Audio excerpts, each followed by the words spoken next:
आज की वीडियो में हम डार्क साइकोलॉजी की 4 ट्रिक्स जानेंगे जो आपको मजीद पावरफुल बनाएंगी। आप लोगों से अपने काम करवा सकोगे, उनको अपने अकॉर्डिंग चला सकोगे और सबसे इम्पोर्टेंट खुद को इन ट्रिक्स से भी बचा सकोगे। क्योंकि जब तक आपको गेम का पता नहीं होता कि आपके साथ क्या खेल खेला जा रहा है, तो तब तक आप उसका मुकाबला नहीं कर पाते। तो उसके लिए जरूरी है इन चीजों को समझना।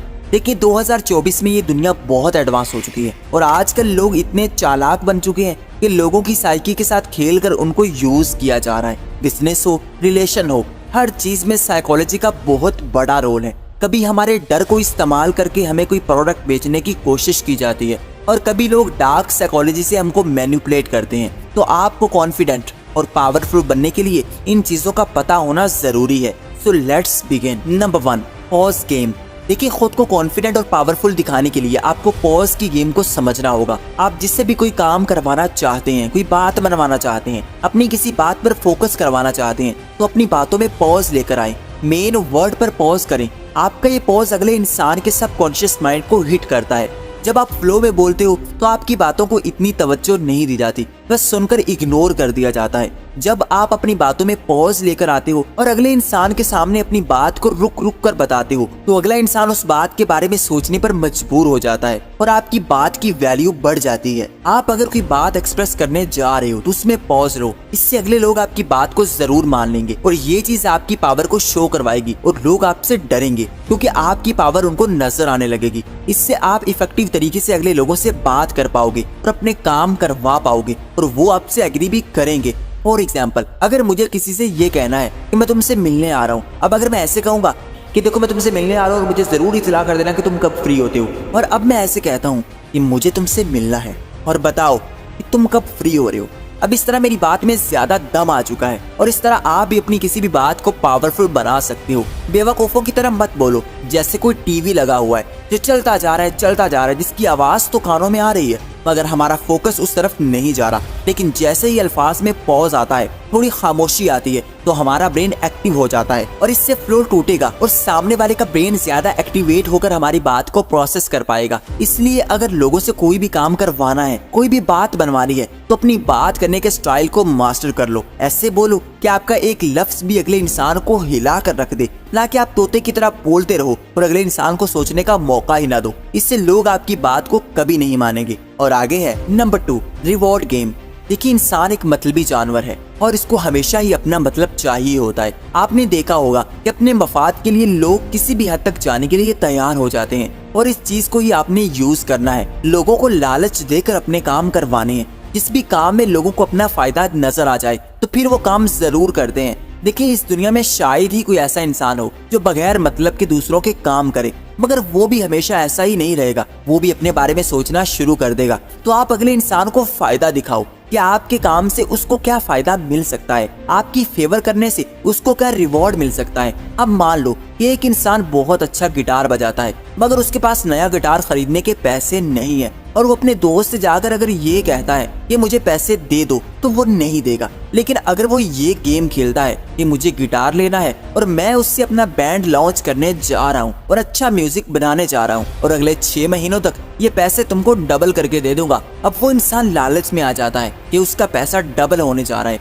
और वह जरूर पैसे देगा। और यही तो सब बिजनेसमैन करते हैं, हमें कोई ना कोई फायदा दिखाते हैं कि अगर हम उनके प्रोडक्ट को खरीदेंगे तो हमें ये मिलेगा और अगर हम ना खरीदें तो हमें ये नुकसान हो सकता है। हर कोई मतलब के लिए काम करता है। आप भी मेरी वीडियो पर सिर्फ अपने मतलब के लिए आए हो कि मुझे इसमें क्या मिल सकता है, मेरे फायदे की इस वीडियो में क्या चीज है। तो इस चीज को पॉजिटिव तरीके से लें। हर इंसान को फायदा चाहिए, तो शुरू में अपना काम लेने के लिए उनको वो फायदा दिखाएं, उनको सबस बाग दिखाएं, फिर ही वो आपका काम करेंगे, वरना वो आपके किसी भी काम नहीं आएंगे। बहुत से लोग अपना काम करवाने के लिए दूसरों को इसी तरह मैनिपुलेट करते हैं कि ये भी तुम्हारा काम है, अगर ये ना हुआ तो तुम्हें भी नुकसान होगा और अगर ये हो गया तो तुम्हें भी फायदा मिलेगा। असल में ना तो उनका कोई नुकसान होता है और ना ही फायदा, बस लोगों को लालच देकर या उनको डरा कर अपना काम निकलवाया जाता है। अगर आपने पावरफुल बनना है तो आपको ये गेम सीखनी होगी। लोगों को रिवॉर्ड का लालच देकर अपना काम निकलवाना होगा और ये चीज आपको बहुत आगे ले जाएगी। और आगे है नंबर 3, नॉन रिएक्टेंस। खुद को इतना मजबूत बनाएं कि आपको दूसरों की बातों से फर्क ना पड़े, बल्कि आप काम रहें, सुकून में रहें और लोगों को इमोशनल करें, उनको गुस्सा दिलाएं, उनको खुश करें और खुद मजबूत माइंडसेट के साथ गेम खेलें। जब दूसरे इमोशनल होंगे और आपको पुरसकून देखेंगे तो वो आपकी पावर को समझने लगेंगे, आपके कंट्रोल में आने लगेंगे। अब अगर कोई चीख रहा है, गुस्से में है और आप बस काम रहोगे तो उसके इमोशन से आप उसकी सारी कमजोरियां जान लोगे। बहुत बार ऐसा होता है कि हमको गुस्सा दिलाया जाता है, हमारे एंगर को ट्रिगर किया जाता है और फिर मजा लिया जाता है। हम लोग आग बगोला होते हैं और सामने वाला पुरसकून बैठा होता है। और यही आपको करना है, हमेशा काम रहना है। इससे आप लोगों की सारी चालाकियों को समझ पाओगे, उनके इरादे जान पाओगे कि असल में वो क्या करना चाह रहे हैं या क्या सोच रहे हैं। बस लोगों के इमोशंस को कंट्रोल करो और खुद को इतना स्टेबल करो कि आप कभी भी किसी की बातों से या फिर किसी के एक्शन से ट्रिगर ना हो सको। ये चीज आपकी पावर में इजाफा करेगी। लोग सोचेंगे कि यार ये बंदा कैसे पुरसकून रह लेता है और कैसे इतना काम बिहेव कर लेता है।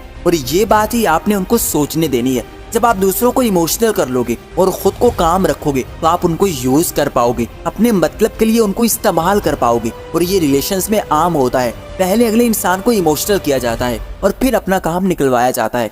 बस कॉन्फिडेंट रहें, अगले इंसान के सामने वीक ना बने, वरना सब आपको दबाने की कोशिश करेंगे। इसके बजाय अपनी बॉडी लैंग्वेज को कंट्रोल करें, काम रहें, बिल्कुल पुरसकून नजर आए, हर हाल में ऐसे नजर आए जैसे आपको सब पता है, सब कुछ आपकी मर्जी से ही होगा, जो आप चाहते हैं वैसा ही होगा। तो ये चीज आपको मजीद पावरफुल बनाएगी और लोग आपकी पावर से घबराने लगेंगे और आपकी कंट्रोल में आने लगेंगे। और आगे है नंबर 4, विक्टिम गेम। ये खतरनाक ट्रिक है, इसको लोग दूसरों पर काबू पाने के लिए इस्तेमाल करते हैं। असल में इस पे एक इंसान खुद को विक्टिम बनाकर दूसरे इंसान के इमोशंस के साथ खेलता है और उसकी एम्पैथी हासिल करता है, जिससे अगला इंसान उसकी बात मानने पर तैयार हो जाता है और इस तरह अगले इंसान की सारी बातें मान ली जाती हैं। इसमें पास्ट की मिस्टेक्स को यूज किया जाता है और अगले इंसान को गिल्टी फील करवाया जाता है। और इस ट्रिक को हम बचपन में भी यूज करते थे। जब हमारे पेरेंट्स हमको कोई चीज नहीं दिला रहे होते थे तो हम उनको ये कहते थे कि आप तो मुझसे प्यार ही नहीं करते, पिछली बार भी आपने मुझे ये चीज नहीं दिलाई थी। इस पर हमारे पेरेंट्स डाउट में आने लगते थे और उनको गिल्टी फील होता था कि इसको पिछली बार भी ये चीज नहीं दिलाई थी, चलो इस बार दिला देते हैं। और इस तरह हम उनसे अपनी मर्जी के काम करवा लेते थे। और इसी तरह आजकल रिलेशन में एक इंसान के पास्ट को यूज किया जाता है, खुद उसके सामने विक्टिम बना जाता है और उसको गिल्टी फील करवाया जाता है, अपनी बात मनवाई जाती है। फॉर एग्जाम्पल, अगर एक इंसान कहता है कि मेरे साथ चलो, इस पर दूसरा पार्टनर इनकार कर देता है तो वहाँ पर ये गेम खेली जाती है और कहा जाता है कि मैं तो हूँ ही बुरा, तुम मेरे साथ कैसे जा सकते हो, पिछली बार भी तुमने इनकार कर दिया था, अब तो मुझे आदत हो गई है, अब मुझे बुरा नहीं लगता। इस पर वो इंसान अंदर ही अंदर गिल्टी फील करेगा और दूसरे इंसान से हमदर्दी दिखाएगा और उसकी बात मानने पर मजबूर हो जाएगा। इसको ही विक्टिम गेम कहा जाता है, यानी दूसरों के सामने हमेशा खुद को विक्टिम बनाए रखना। लेकिन ये ट्रिक लिमिट में ही चलती है, हर बार ही विक्टिम नहीं बना जाता, वरना लोग पहचान लेते हैं कि असल में ये ड्रामा हो रहा है और अपनी बात मनवाने के लिए खुद को मजलूम बनाया जा रहा है। इसलिए अगर वो खुद को ज्यादा विक्टिम बना रहा हो तो समझ लें कि वो बस अपनी बात मनवाने का इरादा रखता है, इसके अलावा उसका कोई और एम नहीं है। एंड आई होप कि ये वीडियो आपको पसंद आई होगी। इसको लाइक कर दें एंड चैनल को सब्सक्राइब करके बेल आइकन को दबा दें। Thanks for watching.